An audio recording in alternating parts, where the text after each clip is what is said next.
ტროტუარზე დგომისთვის იჭერენ. ანი ახმეტელს შეტყობინება მოვიდა, რომ სასამართლოში გამოცხადდეს, რადგან, wait for it, 17 დეკემბერს ტროტუარზე იდგა.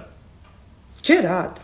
ადრე, როდესაც პოლიციას მიერ უკვე გადაკეტილ ქუჩაზე სავალ ნაწილზე გადახვიდოდი, ჯერ 5,000 ლარით გაჯარიმებდნენ, მერე ციხეში გსვამდნენ და როდესაც ჩვენ საუბრობდით ამ ამბის უსამართლობაზე, არც ისე მორიდებული ქოცი ახლობლები გეუბნებოდნენ, რომ კი შეიძლება არც ისე სამართლიანია, რომ ხელფასზე 5-ჯერ მეტის გადახდა გიწევდეს, ან ციხეში ჯდებოდე ესეთი ძალიან მცირე დანაშაულისთვის, მაგრამ თქვენც კიდე რა გაგიხდათ?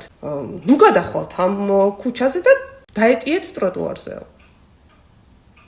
ხო და, ეხლა მაინტერესებს, ნეტავ ეხლა რას ეტყვიან ანი ახმეტელის ოჯახს მაგალითად, აი რატომ უნდა იჯდეს ეს ახალგაზრდა ლამაზი, ძალიან საყვარელი გოგო ციხეში?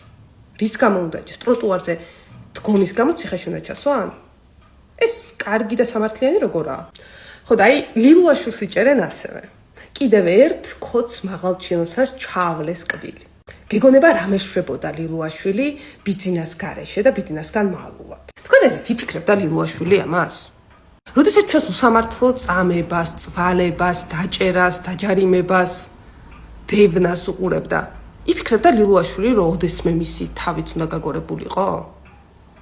როდესაც უყურებდა ახალგაზრდა ბიჭს, გათიშულ ბიჭს, ციხლი თავში როგორ ამოარტყა პოლიცია, მაშინ იფიქრებდა, რომ ამ სისტემის უსამართლობა არ გაჩერდებოდა პატარა ბიჭების და გოგოების თავებზე?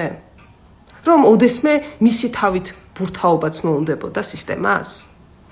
და იფიქრებდა ამას, თუ ისე მოულოდნელად დაეცა საწყა ლილუაშვილს თავში, ცხოვრებაში მის დღემში ბატონის კრიტიკა რომ არ დასცდენია და მაინც არ უშველა ვერ დაიცვა თავი.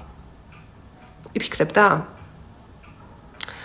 ხო და ესე არ ვიცი, ვერ ფიქრობენ ხოლმე წინასწარ. ხო და, რისი თქმა მინდოდა?